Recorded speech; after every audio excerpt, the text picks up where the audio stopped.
अस्सलाम वालेकुम bro ma'am नसे युकी पाव खर पूरे के लाक्चरी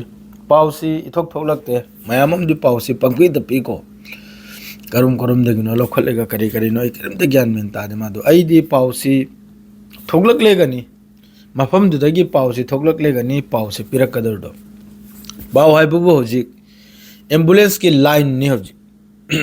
गाजा द Rafah crossing the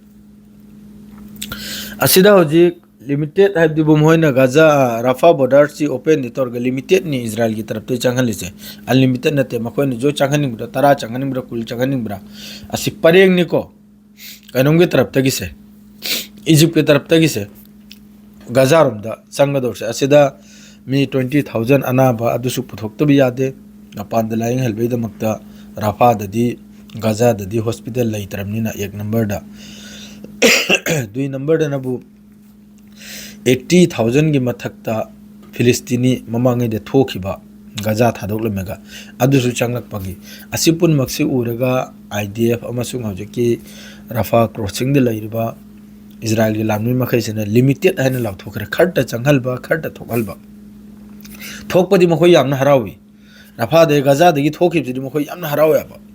Israeli मखै चंगलकपसेना मखोय चंगहनिंद्रिसे अमक हंदना Gaza से सेम सागत पसे मखोय सेम सागत हनिंग दावा अदुमपु क्रॉसिंग से हांगले इजिप्ट की अमसुंग इजराइल की अयाब दगी अद्रैदी सिदा हौजी इंटरनेशनल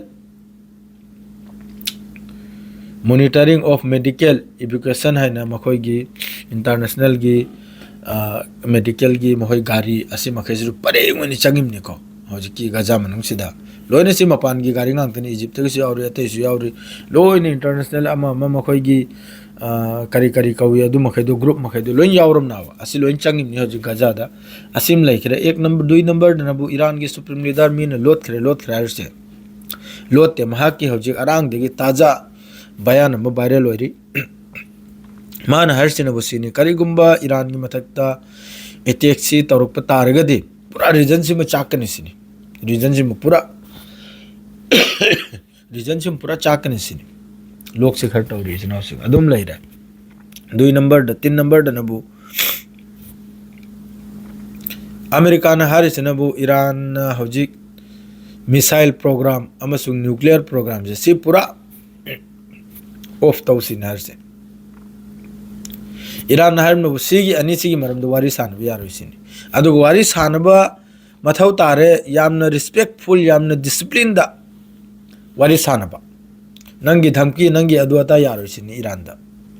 अदुनी होजी अदुमको कतर की तरफ तगी अमा की तरफ तगी यामना कन्ना मतुंग लोमदा वारी सानरी लान से लेपना बायना अदुम लैरे इंडिया के बांग्लादेश तगी इंडिया ना लमखर लौवी अखोय की फैक्ट्री क्राक अमा मतौबगी अदुगुम लमदु बांग्लादेश ने चाइना दा पिथोखरे अदुगुम लमदु दा होजिक चाइना ना ड्रोन अमसुंग मखोय की जेट एन हाइब्रा करे आय अदुगुम जेट फाइटर अमा अदु सागदौरी अदु मफम अदुगी गुदाम ड्रोन की फैक्ट्री अहम इंडिया न लौरमनि अदुगी मफम दो अदु मतुंग द चाइना ना बांग्लादेश ना चाइना द पिथोखरा अदु मफम दो अदु दिया कोई की विदेश नीति है ना मपाल की देश मखैगा करीमोंग दनो अखोय न नीति कम तौरगे चथनी कम तौरगे चपमने ने हबसे कराय ले कसु लेत्र लोय खराब मादरे हजी अखोय इंडिया की टिकटॉक इंडिया की यूट्यूब कांथोक पे यादे हिंदू मुस्लिम सीतनी ताउसिन कम तौरगे चौखतकनी कम तौरगे पैसा तालगनी कम तौरगे हिंगनी कम तौरगे हयंग इंडिया की दुश्मन मयाम हम लैरिमने अखोय ने लैरिबे देश की दुश्मन मयाम हम लैरिमने अखोय कराय दनो ले हौरिसे अखोय न हजी संथी दई चाक थोंबगी मादरे दी फलाना पोतु चारगा अनाब फै फलाना अमाम को पोतु सोकलेगा अना फै अदुर लै अते कंट्री न हजी लोगे ईरान ना ड्रोन लिसिंग अमनि प्रोडक्ट तौरिबा अदुसु इब्राहिम लिंकन मखोय की जंगे एयरक्राफ्ट अदुरे अटैक तौबे दमक्ता मोंग की खुचु खुलाय नि सोमदे सीजन रिबा कैनो मथक तु दगी सैटेलाइट ना मीगी मथक मखादा मागी B2 बॉम्बर दु मथक तु द सैटेलाइट ना अमसुंग ड्रोन ना फोटो लौरेगा अदुगी डाटा दु ईरान द पीरिमनि चाइना रशिया ना तो अखोय की दिकर अखोय की मुल्क की करी लई बनाबा करी लई हंदक कनोम एयर स्ट्राइक तौबदसु पाकिस्तान कनोम तौबदसु स्ट्राइक तौबदसु अखोगी जेट मैम ताई ताई अचुम्बर चुमदब्रा अदुगी रिपोर्ट जो तौलकते रिपोर्ट पी हिद्रिबनी ममांगैद मिनिस्टर कया फ्लाइट एक्सीडेंट तौदना एयरक्राफ्ट एक्सीडेंट तौदना से रिपोर्ट लेते ममांगैद अखोगी जवान मैम सीखी शहीद होगी अदुसु रिपोर्ट लेते करायद चलिमनो अखोई मुल्क से करीमते ज्ञान में तादरे अदुने हजिकी अपडेट है बिसनाव सिंह लान से हजु फाउदा इंशाल्लाह इंगनरी वारी सानरे कन्ना अल्लाह ना फाउदा थमगनी सियार के लोजरे अस्सलाम वालेकुम।